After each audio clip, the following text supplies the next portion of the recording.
Alright guys, today we are going to be talking about the excursion that we took when we went to Cancun, Mexico. They picked us up at 7 a.m. at our resort. They fed us some breakfast, gave us some coffee and some juice, and then we drove about 4 hours outside of Cancun. We were right near the Guatemala and Mexico borderline. We stopped at a Mayan village for some lunch, got to watch a performance, and then we hit the bus again and we got to the Mayan ruins.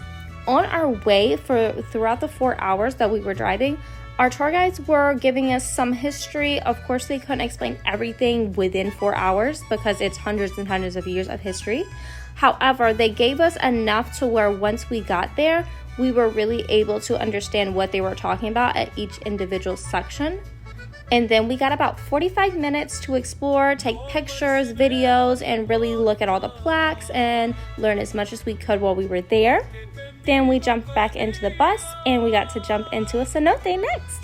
Now this was probably me and my husband's favorite experience of our entire trip in Mexico.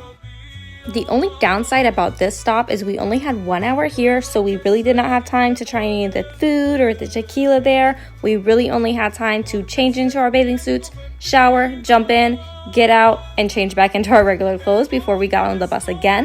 Next, we stopped at this town center and we got to explore this area for about 20 minutes before we got back on the bus and headed back to the hotel zone. On our way back, we got some dinner, we got some drinks, my husband got a beer, and we made it back to the hotel at 8.